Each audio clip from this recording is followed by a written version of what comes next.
let's move into cross-border investment for industrialization. The Dangote cement hosted the flag of its cement operations in Côte d'Ivoire last weekend, making the 11th country destination on the African continent. Now, the new $160 million new investment in West Africa's biggest Francophone economy comes just 2 weeks after the Dangote Group inked a $2.5 billion deal with the Ethiopian government towards the construction of a urea facility, a fertilizer facility in the Horn of Africa. The Dangote Group's expansion comes at a time when Africa is pushing the frontiers of intra-Africa trade and cross-border investment. Joining me to discuss this further is Dan Kunle, the energy sector consultant and public sector analyst. We thank you for making the time to be here on the RS Exchange tonight. Good evening. Thank you very much, Bosi. Thank you. Sometimes. Thank you. Even quite sometimes. It's good work. I was watching you from Addis Ababa. I was watching you from South Africa, Cape Town, when you were reporting. I was in Addis Ababa. Thank you so much. And that was, again, one of the reasons we had to talk more about this. But let's get a broader view of things. Why? What are your views regarding the recent Pan-African investment expansion by the Dangote Group? Yeah, thank you very much. It's time for Africans, particularly the entrepreneurs in Africa, to show their presence across the border, particularly the sub-Saharan Africa, because North Africa, they have an advantage of the Mediterranean, and their culture and their heritage, they look more towards Europe. They don't look down. So the sub-Saharan Africa, is time for them to take their destiny in their hand. So the entrepreneurs in Africa, they must invest at home, build capacity at home, and then go across their borders, because that's the only way Africa can survive. I don't see foreigners coming to develop Africa for Africa. If you look at the history, look at the wealth in Congo. The developed world did not come to invest in Congo. They just come to take raw material. So I think what Dangote Group is doing across Africa is to say, look, I've built capacity in Nigeria, in my home base. I want to spread my excess capacity to some regional bases in Africa. So Ethiopia is a good regional hub. When I saw that, Ethiopia, yes. Let's dig down a little bit more into some of these investments. And you're talking about Ethiopia, $2.5 billion for fertilizer plant. Of course, Dangote, it was already there with a cement plant a number of years ago, which is already within the country. Now this is adding a fertilizer plant to that, and you were there. Talk to me about what you saw and how strategic Ethiopia is for this investment by the Dangote Group. Very strategic. And this is what I want Nigerians to realize, particularly the managers of our hydrocarbon industry. It is time we remove the cap of our arrogancy.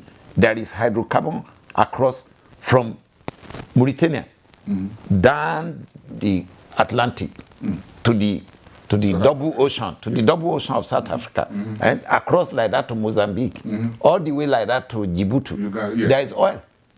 The ring of Africa, just take it like this, there is oil. Even the theory of the golden triangle is being demystified now. the golden triangle was Mexico, Brazil, and the Gulf of Guinea. Now the hydrocarbon occurrences and availability is almost all over now. Yes. So I'm happy for Ethiopia. Their seismic work was very successful. They've identified crude oil in large volume, and they have identified gas in large volume. So it was just a good opportunity for Dangote. Other investors were promising the Ethiopian government that they were coming. They didn't come. So Dangote Group just went there and said, okay, we will do it. And the Prime Minister in Ethiopia is one head of government, Dr. Abiy, that African colleagues and his peer must go and study him. The guy is revolutionizing everything in Ethiopia. They are going to take their lead in Africa. As it is going, I'm very sad to say this. Because they discover oil, they discover gas. No, it's a reasonable, very big country. Yes, 120 million people. Yeah, and they have good population, and they have strong cultural heritage, and very focused people. So now they discover oil and gas. They want to use their gas, monetize it immediately.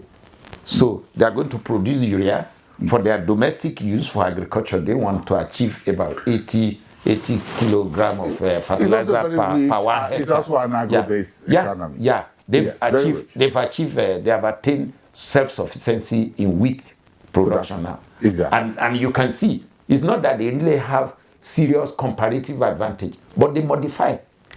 Because wheat is for temperate region, but they manage to modify it because they study their weather and they study the crops and the seed. And they have come up now. They are exporting wheat now from Ethiopia. They are doing wine now in Ethiopia. So now, once they achieve this fertilizer plant, you will see they will attain their food sovereignty. If you enter their science museum, you will see a section there devoted to food sovereignty. Just go there and visit. You will see how serious-minded guys are trying to turn around their country. So I am very proud of what Dangote has done, and I want other entrepreneurs in Nigeria, they must follow. We must follow the. We'll get a little bit more of that. Yeah, but again, when you look at this handshake between Ethiopia and Dangote group, as it were, to say, look, we don't care where the money is coming from. We just want investment in our country. And do you think that's the way it should be, isn't it? Yes, you must create the enabling environment. For a singular investment of $2.5 billion, in fact, at the end of that project, it will be about $3 billion because all the add-ons, ancillary plants, like the gas pipeline, by the time the bagging system exactly, it will almost translate to about $3 billion. For that type of ambitious project within Africa, by an African, you just have no other alternative than to say, no, this is a good development for the country. So, and we say Nigeria, we need the money in Nigeria also, we need the investment at home. But if there is an enabling environment for you to go to do it faster, you will achieve it faster. Since it's still within the African continental trade arrangement. Yes. So we must take advantage of it. We are the big boys, supposedly. So Analiko has taken a lead. I expect others to follow. But Nigeria government should also quickly, rapidly, dynamically start easing doing business at home. Yeah. I'm going to ask you for your so that more investment can still percolate here. Thoughts on that. Yeah. Again, but let's move on because Aliko keeps just hosting Nigeria's flag here and there and everywhere he goes. So it's down Ethiopia. Then last Saturday or so, it was the turn of Côte d'Ivoire becoming the 11th country where Dangote Cement is opening up its operations. As a journalist, I've covered a few of these cement openings in a few countries like Zambia and a few others as well. So let's chat to this $160 million investment in Côte d'Ivoire. Côte d'Ivoire is an emerging market in the sub-region of West Africa. The biggest francophone speaker in West Africa. Yeah, so it's a good point to have footprint also because the economy is coming up, oil and gas is coming up, and so the development in Côte d'Ivoire is rapid. I pray they will not have political impasse. I'm worried a bit, okay, but even at that, I think they will meander through. So the investment is very good. They are going to need a lot of cement. So and Aliko in his business acumen, he has identified that look, that's a regional market to target. So he has a cement factory there now, and he has a cement factory in Senegal. So he has captured the West Africa. So actually he has fulfilled the ECOWAS common economic agenda. To me, it just remains now Togo for us to open up the phosphate in Togo. Is there a plan for that? Well, we are thinking. And then Guinea-Conakry has a lot of iron ore and bauxite. So we need to start, we are thinking around all these places and say, what do we do with this investment here, with these opportunities here? Do we move the raw material out, or do we beneficiate it and move it to somewhere within the region for cheap production? So these are the issues that confront Africa now. Industrialization. Yes, industrialization. Industrialization. All these international events, arena, we go to New York, we go to everywhere. No, we must think Africa now. It is time we think Africa, invest in Africa. For Cote d'Ivoire being a French-speaking economy and Nigeria being a major competitor within the region when it comes to the country with the biggest numbers and population in terms of speaking, do you think this is a major breakthrough? Yeah, it is a major breakthrough because the strength, the capacity we are taking there, exactly, Cote d'Ivoire, we make them to think more about ECOWAS, to think more about Nigeria. It's not this thing, and you can see the situation with the French also. All these years, why did the French authority not invest in Cote d'Ivoire, in Guinea-Conakry, in Senegal? So why now is it Dangote that is taking his excess capacity from Nigeria to those places? So you think, you think the geopolitical dynamics is changing? It's changing, and this is good for us. Political and economic integration is good for Nigeria. Yes. It shows our strength. We just need our local leader here now to think along the line and act big. Because Nigeria, we've really done. We're really done in the 80s and 90s. We were really there for a number of West African countries. It's true. In the 70s, terms of their political turmoil, we were there with ECOMOG and the rest of that. We did well in the 70s. So I think maybe this is the time to start reaping. Yeah, it is. But we need government to push you. You need our government also to show strength and back you up. It's very important, because if you don't have backing, when you go to all those countries, at times they are suspicious. But okay, when you are transparent in what you are doing. Dangote suffered for some times in Ethiopia. He suffered for some times even in Senegal. They have to even go to court litigations. But he was patient enough, and he won the case. And they have seen how honest he is. Even in Ethiopia, his money was trapped there for many years. For some time. But he was patient enough. Today, the Prime Minister, Dr. Abiy, is somebody, with his Nobel Prize. He deserves it. In fact, he deserves African Nobel Prize. Which we need to invest. That's a different conversation. Thank you. Why are strategic investments such as this necessary in Africa? And that's where the bottom line really is. Would you advocate similar cross-border investments coming to Nigeria, for example? Yeah, I expect it. But where are the African entrepreneurs that can direct investment to Nigeria? Where are they? From South Africa? From where? Mo Ibrahim? So when you look at it, are there people of the same status like Dangote that has this courage and determination to say, oh, let's go to Nigeria and put, okay, you can say MTN, but MTN, you can see, is not an individual investment. It's a corporate investment. So I'm not I want to see it happening.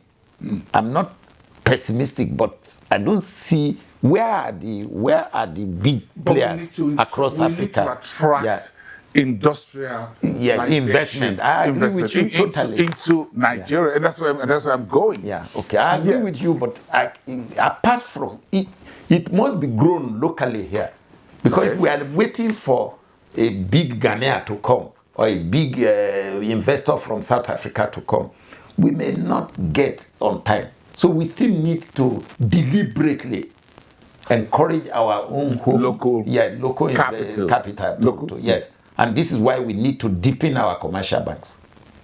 Our commercial bank capital base must be deepening. No, it's a deliberate policy by government. 200, 300, 500 billion. No, you have to take out of your foreign reserve and deliberately capitalize all these local banks. The Bank of Industry should be capitalized. Give them money and issue paper. Bank of Agriculture. Bank of Agriculture, the same thing. Give them money and issue paper. We call it bond. We cannot be playing like mushrooms, all this mushroom arrangement and hockey. It can't take us to anywhere. I believe President Tinubu has that kind of mind when he was governor here. I don't know what has gone wrong. Yeah, he has a big mind. He acts big. But since he came into Abuja, I don't know whether the rock is too heavy for him. I don't understand. That rock maybe is too weighty for him. I don't understand. I expect him by now to move, to have a paradigm shift. And act big. That is the kind of thing I expected. Would you say the bank should have about $1 trillion? The bank, you should capitalize the bank and ask them to go to specific sector of the industry, agriculture, of the economy. Yes, of the economy, and invest and say 10 years time I want to see the result. Don't put them in a hurry. Yes, exactly. On a speedboat. Yeah, thank you. And then tell them during these 10 years, no labor, no union crisis, nothing. A nation cannot grow if some things are not done unusually. If you continue the usual way, we will not grow. It's called business unusual. Yeah, thank you. All right. So, in what other areas would you like to see? Because again, you're talking about cross-border investment under the EFCFTA, and what other areas, sectors would you like to see investment, such as Dangote on the continent? Agricultural production, steel development. Because we're doing refineries, we're doing cement, and we're doing fertilizer, all great. Yeah, agricultural production, rice, because rice has become staple food across Africa. So it's common. Every home you go in Africa, rice is pronounced. So we need to tailor investment into agriculture across Africa. This size of $2.5 billion more. Yeah, exactly. We have to do like that deliberately. So you have to increase investment in power. Nigerian power sector is jinxed. And unless we encourage Dangote to help us open it up, if Dangote eject 5,000 megawatt today from his yard in Lekki, he will just open up the economy of this country. But he needs to be encouraged by government. I expect President Tinubu to call him and say, Aliko, come, sit down here. Call 3 or 4 other people. You give me 5,000 megawatts in the next 5 years. I give you everything free. You give me 5,000 in this arm of the country. Call Professor Batinaji. Give me 5,000 in that part of the country. And by the time you have 15,000 from private sector ejected, the economy will just open up. And that will allow you produce enough items from Nigeria or across Africa to cover the market. And you are going to create prosperity. And when you create prosperity, you are going to create wealth. And the standard of living of Nigerians will begin to, not only Nigeria, Africa, will begin to grow. So if we remain on this theory of World Bank, IMF, and we just continue to follow the old order, sorry. So you mentioned agriculture, you mentioned power. Yeah, what about steel? We have Ajakuta steel. It's still hanging on. No, Ajakuta. It's still on Abu. It's not. No, the new phase of iron and steel development in this country must be within the coast. From Badagry to Bakassi. Why? Because the raw material input and the logistic can be best achieved when you are by the ocean, by the sea. You need port to move raw material. You don't have enough raw material to produce steel in this country. So when recently, in fact, sorry, Bosi, it's even good that this conversation just led to issue of Ajakuta now. Recently, I was in the refinery of Dangote and he was hosting the media.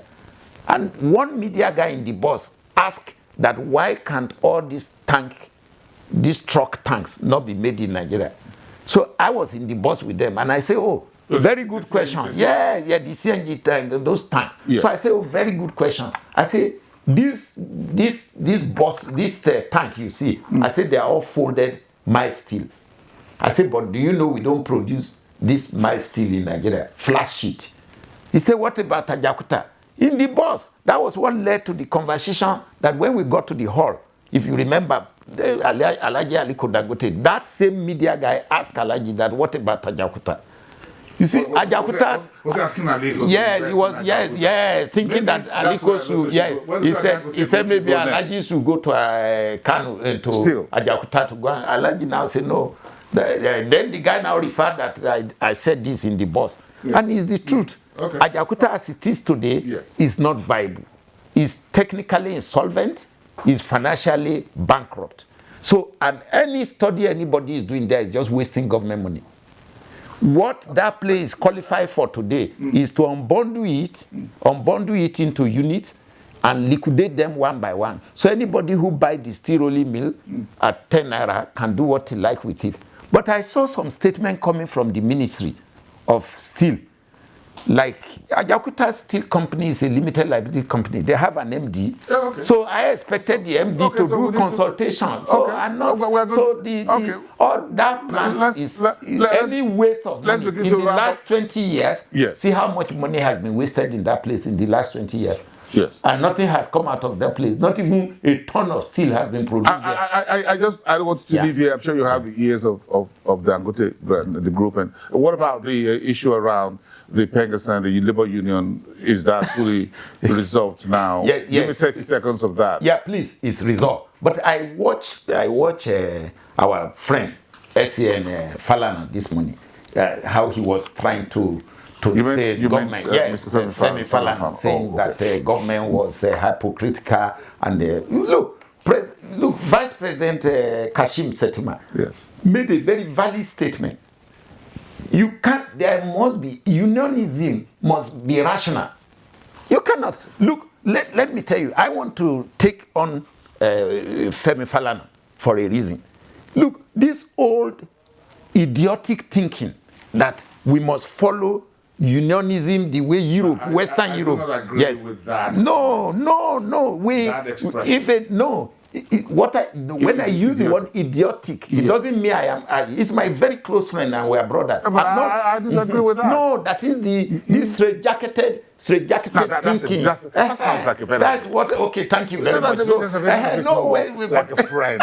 He's my good friend. Yes, if you disagree. Of thinking that we must follow the unionism because it was 1912 establishment. If a law is archaic, and if a law is not friendly to your growth in your country, won't you amend it? Well, it's okay. So you said must you leave your investment in the whims and caprices of union to just destroy your investment? You said the labor union issue has been resolved. It's resolved. Are you happy? I'm very happy because the president, the vice president, and the president have already put a stamp. Thank you very much. I appreciate you. So God bless you. I appreciate. Thank you very much. Thank you.